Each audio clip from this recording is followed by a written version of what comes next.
Okay everyone, this is going to be the tutorial for how to draw a cone. And during class what we talked about is also make sure that when you're doing the outline of your objects that you keep the pencil as light as possible, so that way if you do have to erase because you mess up, then you're not messing up the paper. And when you do a super dark line, if you have to try to erase it, it's going to show. So try to keep it as light as you can.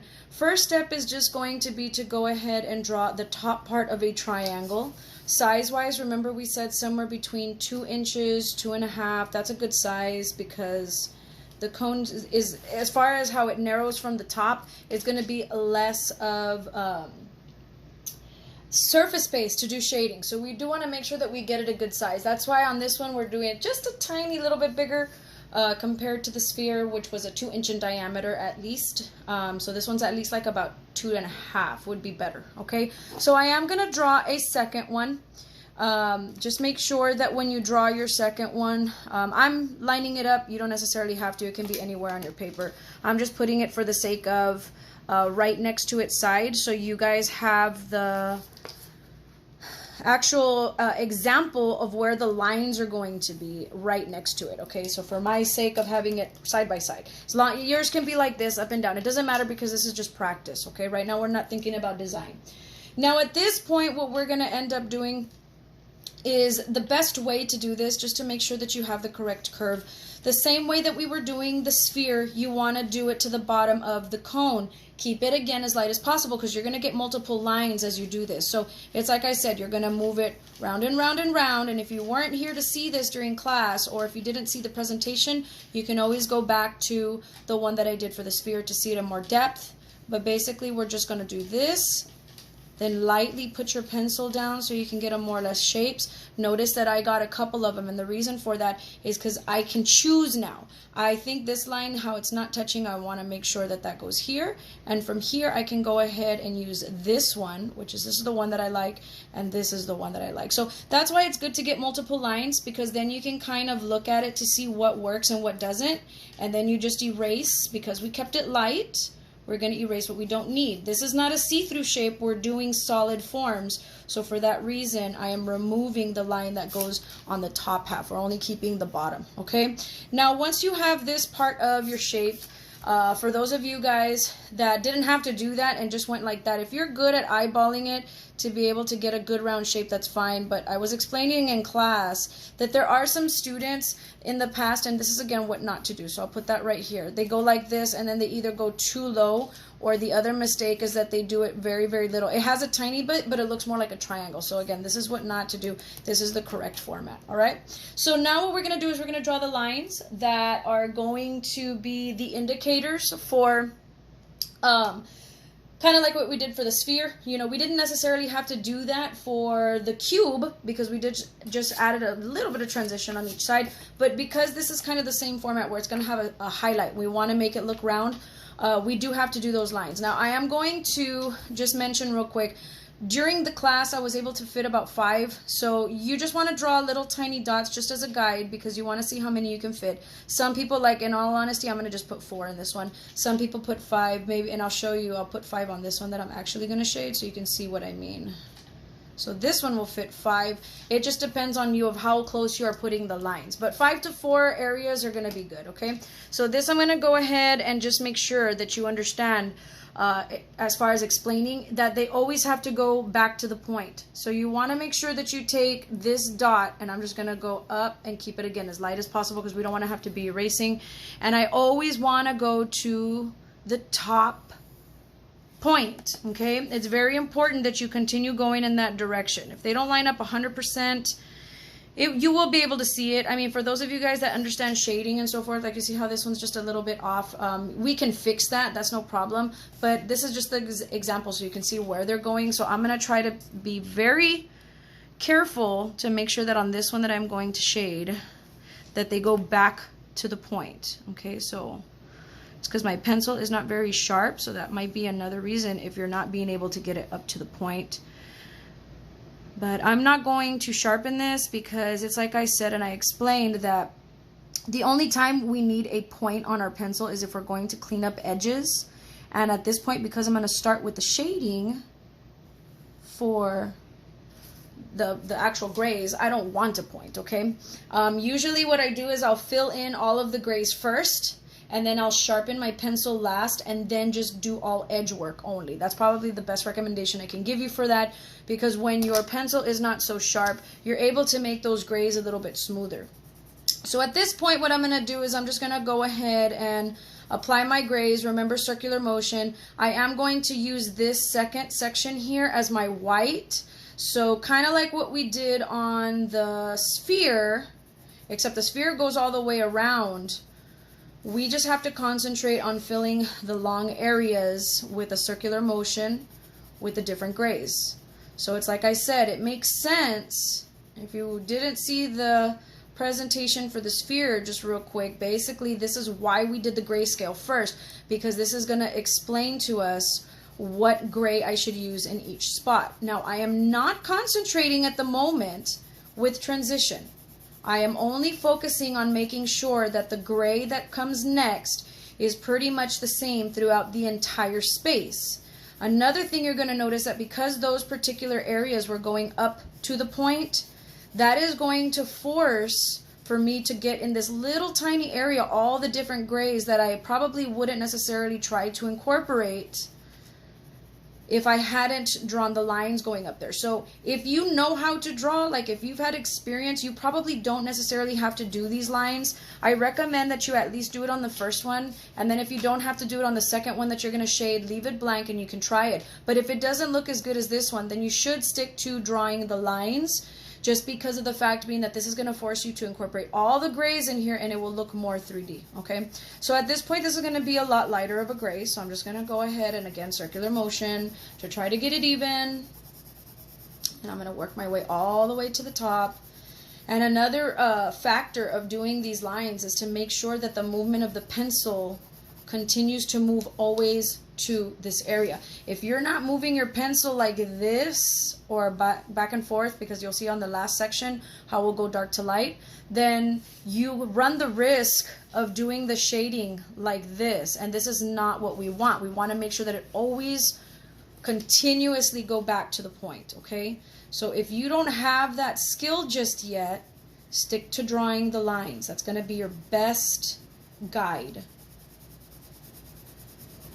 Okay, so now that I have this amount, I know that I'm going to my white next, so I want to make sure that I lightly just erase. Remember, we talked about not pushing too hard with the eraser because you run the risk of killing the tooth of the paper. That's where you push too hard, and the little bit of texture that we do have, especially since most of you guys are working on copy paper, the very, very little texture will be removed, and then it's going to look different as far as shading purposes. So we don't want to mess that up. I am going to hold my pencil all the way over here to the side because this is going to be my lightest gray. I want to make sure that I put the least, especially over here coming to the white. It's got to have a little bit of transition. So I'm going to pick it up as smooth as I can to get to the lighter gray. Now this is not transitioned just yet. I can still see the areas in between. It might have a tiny bit in a couple of areas, but for the most part we don't see too much. So my goal right now, again, like I said, is just adding that light gray on that section. Now, like I said in my other videos, if this is going too fast for you, it's better to pause it while you get to this point before you continue with the rest. So you can always pause the video as you catch up if I'm going too fast, okay? So I'm just going to lightly tap in these little areas because I did explain during class that if you accidentally get too dark in some spots, it's better not to make it darker, but just go and just lightly touch it. You only want to tap it. You don't want to erase because you run the risk of messing up the actual texture of the paper, which is the tooth, that's what we call it. Or the other thing is that it's going to start looking smudged, and that's not what we want, okay? I know some teachers in the past that you might have taught smudging. We're going to stay away from that. I think I mentioned it in the other video that we want to make sure that we try our best to concentrate on pressure of pencil. That is very important when it comes to drawing. So I'm going to turn my paper here, and then again, I'm going to work on doing the transition, but this is actually going to go from dark to light this way. So since I know this is my white, I'm just going to lightly erase. Now, when I get my kids in 3 and 4, drawing 3 and 4, some of them, depending on how good they are with pressure, then I'll allow them to use what's called a tortillon, which is this little thing right here. In the past, if you've seen it before, some teachers will give it to you to start with smudging and stuff. It's like a paper that looks like a pencil. But you have to take in mind that because this is drawing, you still have to apply pressure. Like if I were to take it, it's got a little bit, you can kind of see if I can show it better on the camera, see if it'll focus. You can kind of see that it has a little bit of graphite on that corner. So what you want to do on these, and I don't want you to use these just yet, but let me show you, so that way if you've used them before, excuse me, then you will notice you still have to apply transition. So I'm pushing hard and I'm lifting it with that circular motion. So no matter what, you still have to concentrate on actual pressure, which is why stay away from those just right now, because you probably don't have the control. So if you were to use those, it'll look very messy. And again, like I said, for my advanced kids, I don't even let them use it. I think I've only had a total of maybe 5 students. If you end up taking Mr. Palmenas later for a 3 or 4, he sometimes lets them use them.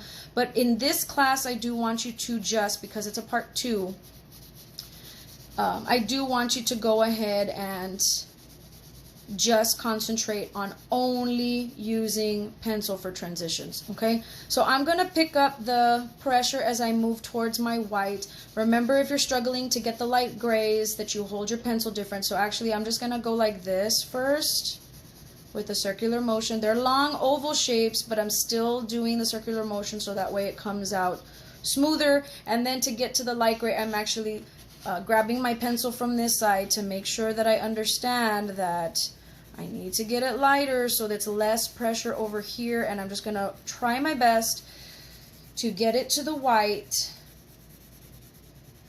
And do not lose the strip of white going all the way to the top. I can probably extend this one just a little bit more because the band of white is just a little too much, but for the most part, I have the white that goes all the way from here all the way to the top. And that's what makes it look as 3D as it can be, guys, because you're basically giving it the illusion. See, when I put it back right side up, it still needs the transition on this side, but you're giving the illusion that it's already round, okay? So all I'm gonna do now is just make sure that there's transition in between the grays. So if it still looks like a line, like right here, it still looks like a line, I gotta pick up the pressure slowly. Make sure you're using the side of your pencil. That's another thing you gotta also remember.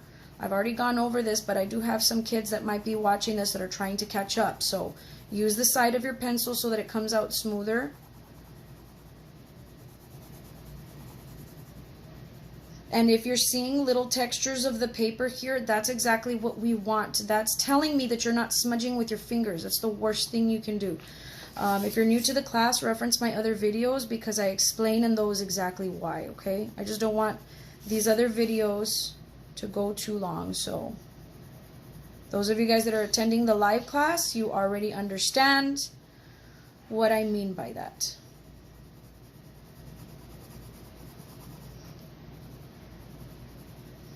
And then just try your best to keep your papers also as clean as possible. Like you notice, I mean, I did this right now with the tortilla, but there are a little bit of fingerprints. Once you're done with everything, and I will go over shadows with you guys in another video, but once you're done, then you can kind of go and just erase some of those little fingerprints if you might have smudged. The best bet to be able to take care of it is just get a scrap sheet of paper, excuse me, and then what you do is you come, and so that way when your hand is on this side, you're protecting your paper, and you do notice that even if I'm going to have any kind of movements like this, I'm not smudging or making fingerprints. Okay, guys?